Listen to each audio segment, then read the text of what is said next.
Hello. Yam wa ba do oi re ngon da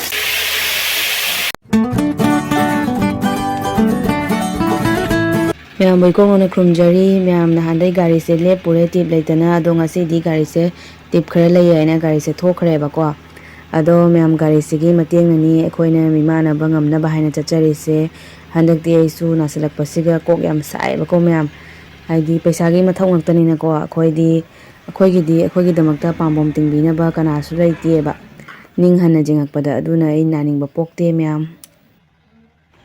Ingsu inge ma'am ngasi di yamna ai se bat su leibani na inga khru tang chikpi khotpi si am tawe ba ko ado ma'am isa su khra nuai te ngasi di nakan lengo bangalua gi lawba la e ba ko ado gari gi yada ba parts kai ka ma'am do khra pithoki ge tawbane ado mamana somda akhoi somda room amda ne parts kai ka ma'am thamme ba do phataba kai ka khandoi phabana phabai thammaga phatabai do khando ga ko Fatabdo laina ka dawdori haina ne dum khara paisa khara phangna baina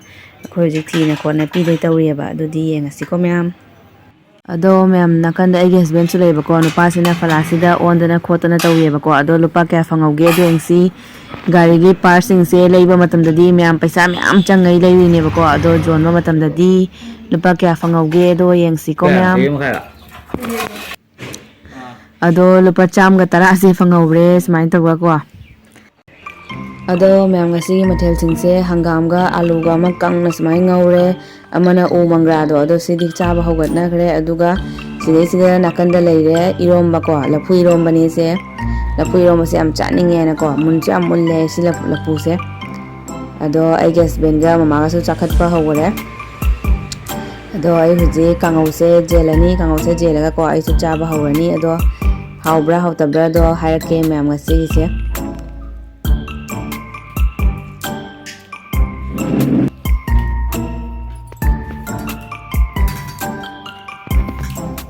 5 hours later.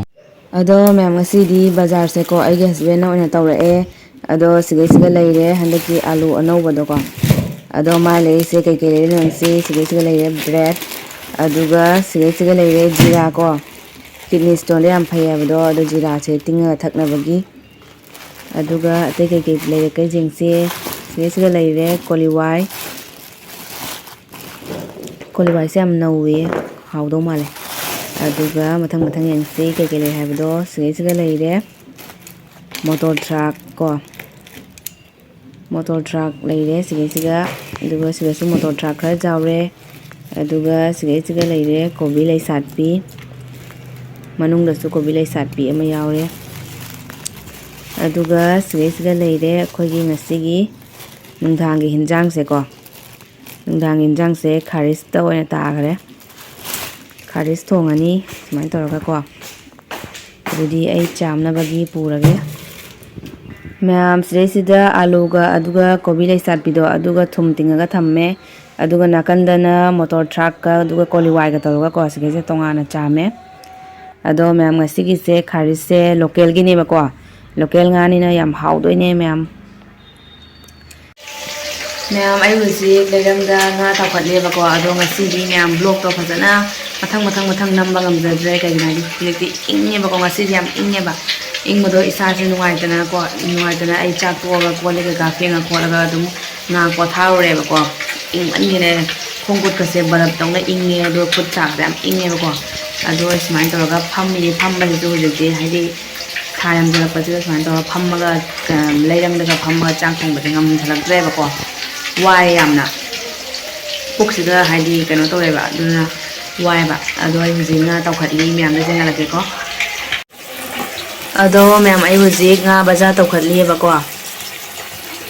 ado nga baza tawba hai basi tabu hai di matam do kuina changi na ko hamna lei bado yam wai ba ise nga mu baza tawni do ga amuk thong gani hai di dum leirang ga thong mai na phamba gi mathau dai na ko ado na ai se huji yam wa ba hai do oi re ngonda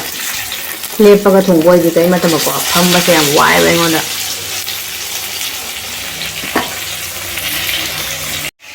ma'am somna kanda nga tawe ba ko ai hoje siga haidi padigom ne padigom se haidum phataba kai ka yaw jena ko man thoi ne ba do jeng la ke ko siga khara malle ꯑꯗꯣ ꯁꯤꯗꯩꯁꯤꯗ ꯈꯔ ꯂꯩꯌꯦꯕꯀꯣ ꯐꯠꯇꯕ ꯀꯩꯀꯥ ꯃꯟꯊꯣꯛꯏꯅꯦ ꯍꯧꯖꯤꯛ ꯑꯩ ꯍꯁꯕꯦꯟꯁꯨ ꯃꯥꯁꯨ ꯂꯥꯛꯑꯦꯕꯀꯣ ꯕꯦꯗꯃꯤꯟꯇꯟ ꯁꯥꯟꯅꯕꯗꯩ ꯍꯜꯂꯛꯑꯦ ꯑꯗꯣ ꯑꯩꯒꯤꯁꯨ ꯑꯆꯥꯄꯣꯠ ꯑꯃ ꯂꯩꯕꯤꯔꯛꯑꯦꯕꯀꯣ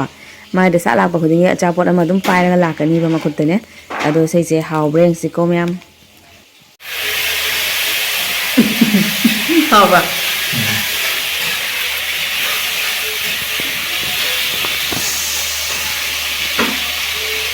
Bagaimana?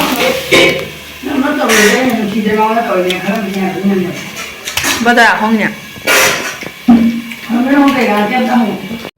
ꯑꯗꯣ ꯃꯌꯥꯝ ꯅꯥꯀꯟꯗ ꯃꯃꯥꯅ ꯍꯤꯟꯖꯥꯡ ꯈꯥꯏꯗꯣꯛꯄꯤꯔꯦ ꯁꯤ ꯈꯥꯡꯒꯤꯁꯤꯅ ꯍꯌꯦꯡ ꯆꯥꯅꯕꯒꯤ ꯑꯗꯨꯒ ꯁꯤꯗꯩꯁꯤꯒ ꯍꯧꯖꯤꯛꯀꯤ ꯑꯩꯈꯣꯏ ꯑꯍꯨꯝꯒꯤ ꯆꯥꯅꯕꯩꯁꯦ ꯊꯝꯃꯦꯕꯀꯣ ꯑꯗꯣ ꯑꯩꯅ ꯆꯥꯛ ꯀꯔꯤ ꯀꯔꯥꯁꯨ ꯈꯥꯏꯗꯣꯛ ꯂꯣꯏꯔꯦ ꯑꯗꯣ ꯑꯩ ꯍꯁꯕꯦꯟꯁꯦ ꯃꯥꯁꯦ ꯉꯥꯏꯔꯤꯅꯦꯕꯀꯣ ꯃꯥꯁꯦ ꯁꯥꯟꯅꯔꯨꯕꯗꯒꯤ ꯍꯜꯂꯛꯄꯗꯒꯤ ꯃꯥꯁꯦ ꯋꯥꯅꯀꯣ ꯍꯤꯞꯇꯅ ꯃꯣꯕꯥꯏꯜ ꯌꯦꯡꯉ ꯂꯩꯔꯦꯕꯀꯣ ꯑꯩꯅ ꯆꯥꯛ ꯆꯥꯁꯤꯅ ꯀꯧꯔꯤ ꯇꯥꯗꯦꯕ ꯃꯥꯁꯦ ꯑꯩꯅ ꯆꯥꯛ ꯆꯥꯁꯤꯌꯦꯅ ꯀꯧꯔꯤꯉꯩꯗꯀꯣ ꯃꯃꯥꯗꯤ ꯆꯥꯛ ꯇꯣꯛꯅ ꯂꯣꯏꯈ꯭ꯔꯦꯕ ꯑꯗꯣ ꯉꯁꯤꯗꯤ ꯏꯇꯩ ꯏꯅꯥꯎ ꯃꯨꯛꯕꯥꯡ ꯇꯧꯔꯛꯑꯒꯦ ꯃꯌꯥꯝ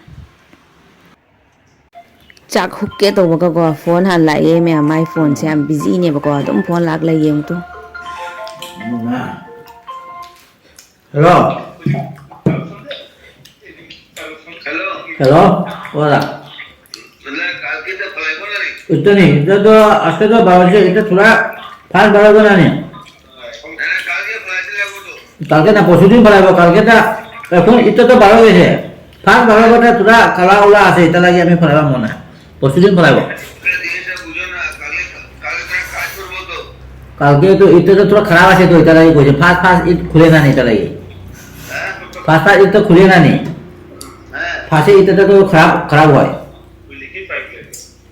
Kita apa? सोमवार हमें देखो दोस्ता बच्चों खिलाओ कोई दोस्ता motor thang cầm được Makuya Makuya thì hào mình mới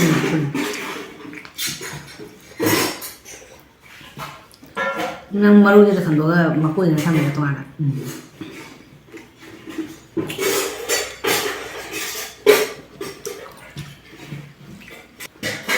nggak được Thôi nhé Nó còn cái thứ này Hello. ꯑꯗꯣ ꯃꯌꯥꯝꯅ ꯑꯩꯒꯤ ꯍꯁꯕꯦꯟꯁꯦ ꯀꯔꯤ ꯊꯕꯛ ꯇꯧꯒꯦꯅ ꯍꯥꯏꯕꯗꯣ ꯑꯩ ꯍꯥꯏꯖꯔꯛꯑꯒꯦ ꯉꯁꯥꯏ ꯑꯌꯨꯛꯇ ꯇ꯭ꯔꯛ ꯑꯅꯤꯈꯛ ꯊꯣꯛꯈꯤꯗꯅꯀꯣ ꯑꯩꯈꯣꯏ ꯗ꯭ꯔꯥꯏꯚꯔ ꯊꯝꯃꯒ ꯃꯥꯁꯦ ꯅꯨꯡ ꯆꯦꯛ ꯂꯩꯉꯣꯏ ꯃꯤꯒꯤ ꯀꯣꯟꯇꯦꯛ ꯄꯤꯕꯗꯣ ꯌꯨꯝꯗ ꯃꯤꯒꯤ ꯌꯨꯝ ꯁꯥꯕ ꯈꯣꯠꯄ ꯃꯥꯅ ꯀꯣꯟꯇꯦꯛ ꯄꯤꯕꯗꯣ ꯑꯗꯣ ꯃꯉꯣꯟꯗ ꯃꯌꯥꯝꯅ ꯍꯥꯏꯗꯤ ꯃꯉꯣꯟꯗ ꯐꯣꯟ ꯂꯥꯛꯑꯒ ꯃꯥꯅ ꯑꯩꯈꯣꯏ ꯗ꯭ꯔꯥꯏꯚꯔꯁꯤꯡꯗꯨꯒ ꯅꯪ ꯁꯤ ꯌꯨꯝꯁꯤꯒ ꯊꯥꯎ ꯅꯪ ꯁꯤ ꯌꯨꯝꯁꯤꯒ ꯊꯥꯎ ꯍꯥꯏꯅꯀꯣ ꯑꯗꯨꯃꯥꯏꯅ ꯇꯧꯕꯗꯣ ꯑꯗꯨꯒꯤꯅꯦꯕ ꯃꯥ ꯉꯁꯥꯏꯗꯒꯤ ꯃꯉꯣꯟꯗ ꯐꯣꯟ ꯂꯥꯛꯏ ꯃꯌꯥꯝꯁꯦ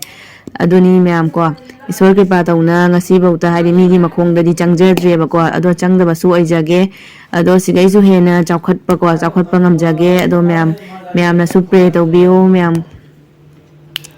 ꯑꯩꯁꯦ ꯆꯥꯕꯗꯁꯨ ꯌꯥꯝ ꯇꯞꯄꯦ ꯑꯗꯣ ꯑꯩ ꯑꯗꯨꯝ ꯊꯕꯥꯛꯀꯁꯦ ꯐꯨꯜꯂꯦꯕꯀꯣ ꯑꯩ ꯆꯥꯕꯁꯤꯒ ꯖꯥꯡ ꯆꯥꯕꯁꯤꯒꯀꯣ ꯑꯗꯨꯅꯤ ꯃꯌꯥꯝ ꯆꯥꯛ ꯇꯣꯛꯄꯒꯤ ꯃꯌꯥꯝ ꯑꯩ ꯍꯧꯖꯤꯛꯁꯦ ꯍꯪꯒꯥꯟꯗ ꯆꯠꯂꯤꯌꯦꯕꯀꯣ ꯃꯄꯥꯟꯗꯗꯤ ꯌꯥꯝ ꯏꯪꯉꯤꯗꯅꯀꯣ ꯍꯧꯖꯤꯛꯁꯦ ꯑꯗꯨꯅ ꯑꯩ ꯏꯃꯨꯡꯗ ꯑꯗꯨꯝ ꯍꯪꯒꯥꯟꯗ ꯆꯠꯂꯤꯅꯦ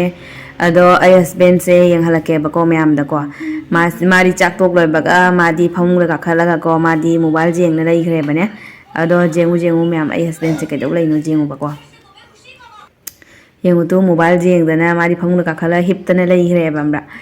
ꯑꯗꯣ ꯃꯌꯥꯝ ꯉꯁꯤꯒꯤꯗꯤ ꯀꯥꯏꯅꯔꯁꯦ ꯑꯗꯨꯒ ꯅꯦꯛꯁ ꯕ꯭ꯂꯣꯛꯇ ꯑꯃꯨꯛ ꯊꯦꯡꯅꯔꯁꯤꯀꯣ ꯃꯌꯥꯝ